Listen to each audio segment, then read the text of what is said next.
بسم الله الرحمن الرحيم الحمد لله والصلاة والسلام على رسوله وعلى آله وصحبه وسلم تسليما كثيرا مزيدا إلى يوم الدين أما بعد.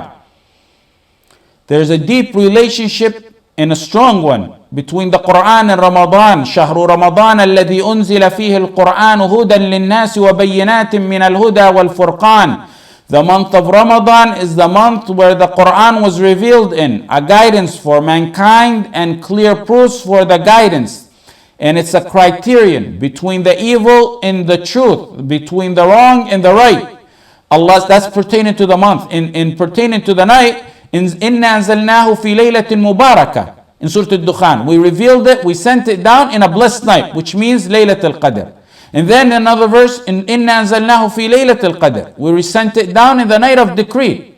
So is there a discrepancy, a conflict? Two verses saying it was revealed in the night of decree and another one saying it was revealed in the month of Ramadan? Like Orientals claim that there's a discrepancy in this matter. If you go to a Sunan Nasa'i and Al-Hakim, Ibn Abbas said, and also Ibn Jarir said in a different saying, the entire Quran was revealed in night of Laylat al-Qadr. And then it was taken down from the seventh heaven to the first heaven closest to us. And over the course of 23 years, it was revealed to the Prophet Muhammad sallallahu alaihi wasallam. The relationship between Ramadan and Quran is deeper than one thinks. You know the famous story we all know when Jibreel alayhi salam went to the Prophet sallallahu alayhi wasallam and he grabbed him and he said, "Iqra, Iqra." And he scared the Prophet sallallahu alayhi wasallam. Ibn Ishaq and Abu Sulaiman al-Dimashqi and Ibn al-Jawzi and others said that this occurred in Ramadan. It's even deeper than that when you know the Prophet sallallahu alayhi wasallam used to review the Quran with Jibreel every single Ramadan, and twice the final time he was living sallallahu alayhi wasallam. Jibreel would read and the Prophet listens, or the opposite.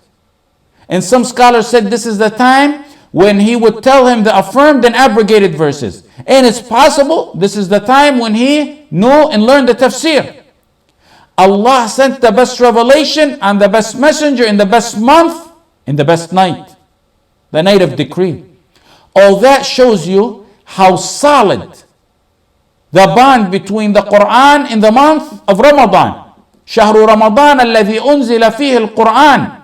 A verse like that, an expression like that, only goes to show you how Ramadan, how Quran in Ramadan has a virtue and an excellence unlike any other excellence. That's how our pious predecessors understood it. And that's why in Ramadan they dropped everything for Quran. Most of them even passed their classes of hadith to focus on reading the Quran. But before we mention a glimpse of those legendary men in Ramadan, let us look close at how our pious predecessors were on a normal day. Then we'll give a quick glimpse as to how they were in Ramadan. Abu Bakr ibn Ayyash rahimahullah one time pointed to a room in his house and told his family, I read the Quran every day in that room for 60 years. Every day he would finish the Quran in that room for 60 years. When he was on his deathbed, his sister began to cry. She said, why are you crying? You see that corner of the house? Just in that corner, he finished the Quran. He said, I finished the Quran in that corner 18,000 times. Al-Dhahabi, when he talks about him, said, he used to read the Quran every single day once for 40, finish the Quran every day, one time for 40 years, approximately 14,000 times. There's different narration depending on the different circumstances or the settings he was in or talking about. Al-Dhahabi continues on to say the sunnah of the Prophet ﷺ is not to read the Quran in less than 3 nights. And the sunnah of the Prophet is better to follow ﷺ. It's really not time to go over the fiqh issue of the permissibility of whether it's permissible to read the Quran in less than 3 to 7 days or not. But there's a hadith disliking and discouraging one to read the Quran in less than 3 days. And another one in less than 7 days. Because the reason is one will not be able to comprehend it. But just as there were some of the Salaf who did not like to finish the Quran in less than 3 to 7 days, there are those who did. And it's a disputed issue. And it's possible. For those who say it's impossible, it's possible. However, some of the Salaf And it amazed me when I read this. They had different khitmas of the Quran at the same time. They had one, for example, for speed reading, so they can get reward. So they can get 10 deeds per letter. And those ones were about less than 3 days. They'd finish it in less than days, like the ones you hear would finish it every day. But at the same time, parallel to that, they would have an ongoing khitmah, that's slow recitation, to contemplate and analyze it. And that would sometimes take months, weeks, possibly years. Some of them would have a third parallel khitmah to recite the Quran and teach it to their students, which would be slower than the previous two. We don't want to get into that fiqh dispute, since we're now at a level where there are those, sadly, of the ummah who may go an entire lifetime not completing the Quran once. The superb forerunners of the ummah today are those who develop a bond dusting the Quran off from Ramadan to Ramadan. Abdul Rahman ibn Mahdi used to finish the Quran every single 2 days, meaning he'd read every single day half of the Quran. This is not Ramadan we're talking about yet. This is on a normal day of them.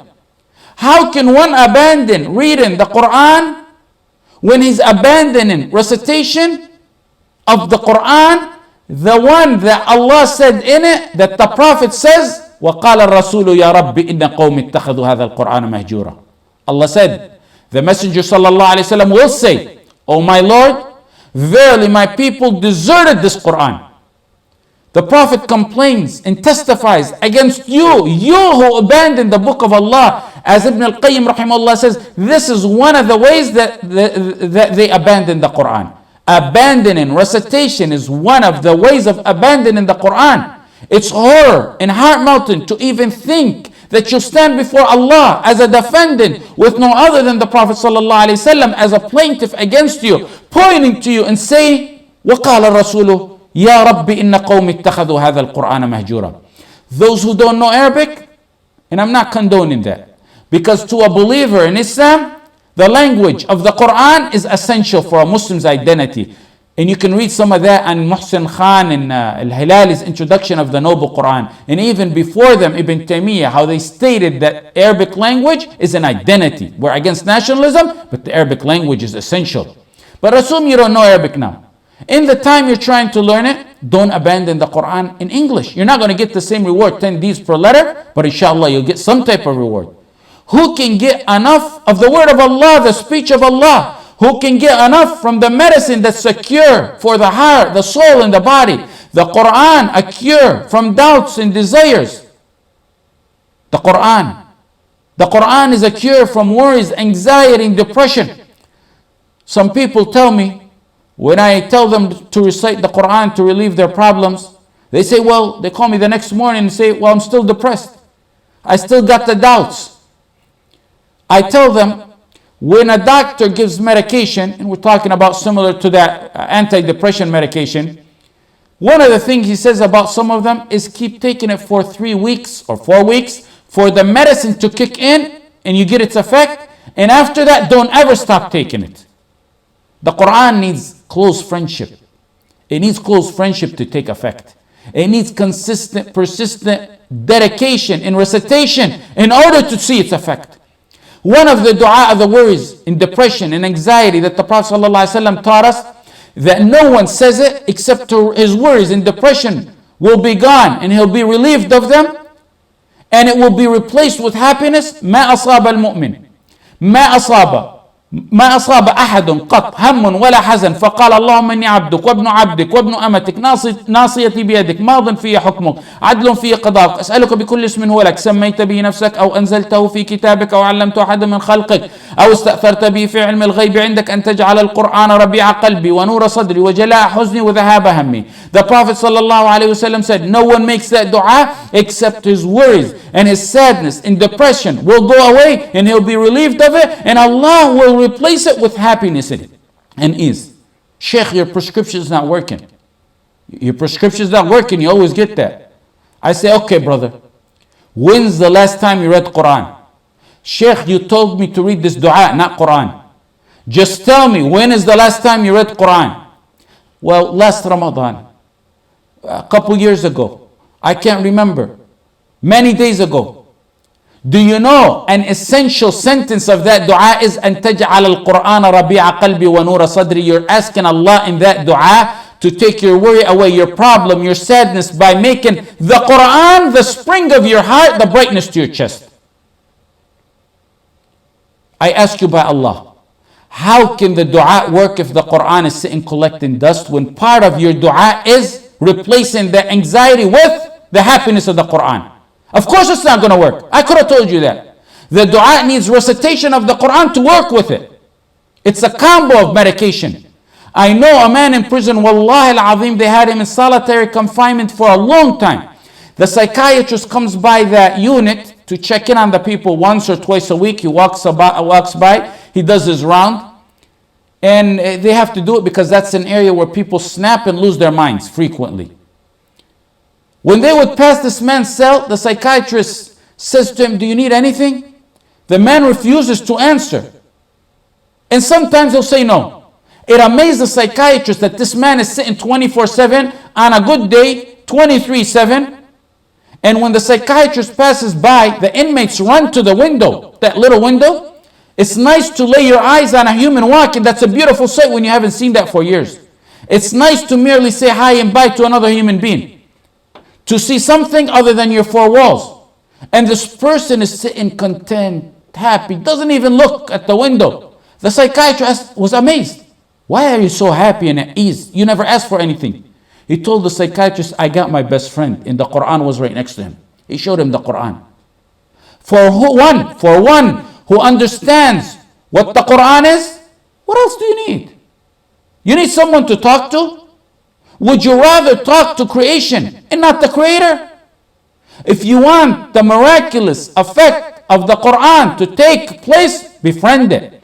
Befriend it. Befriend the Quran so it'll be a means of cure for all ailments, spiritual and otherwise, and raising of your ranks, which is the most important. Befriend the Quran if you want to understand it. Friends never share secrets until they get very well acquainted. Then they begin to exchange gifts. Then secrets take place and you exchange secrets. Then they begin to console and comfort each other. Begin to friend the Quran so you can see its miraculous effects and benefits. Wallahi al-azim, there's not a friend you can befriend better than the friendship of the Quran. If you're lonely, head to the Quran. If you're sad, open the Quran. If you're depressed, listen and read the Quran. It's a cure for that and more.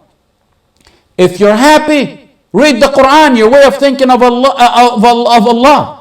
وَلَإِن شَكَرْتُمْ لَأَزِيدَنَّكُمْ. What more do you want from friendship that will land you to paradise and firdaus? Recite and elevate.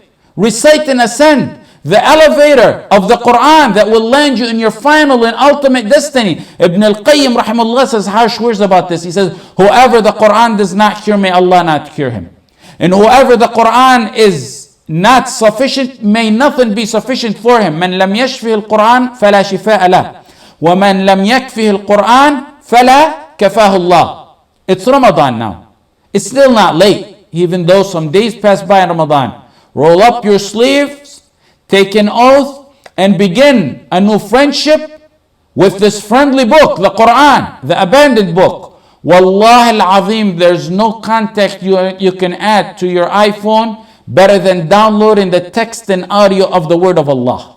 When you need someone to talk to, and you're looking at your contacts, go to the Quran and listen to it and recite it. As Zuhri said, the month of Ramadan is the month of recitation. It's the month of feeding the poor. Those two things, there's no third to them. This is the month, in this month, Ash-Shafi'i used to recite the Quran 60 times. When Ramadan came, it was described that Imam Ahmad sits in the masjid and constantly reads Quran. They said all we see him doing is making wudu outside and returning to read Quran and making his salah.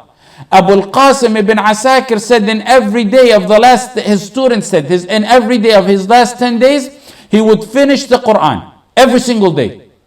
That's other than what he reads in Salah. That's different. Malik abandons all his classes in the hadith class to recite Quran. Quran in Ramadan was something they got closer to Allah with. It was things they deemed the closest that get you to Allah, not even teaching hadith. They valued and knew what شهر رمضان الذي أنزل فيه القرآن meant. Keep in mind, we mentioned these supreme examples as we always do.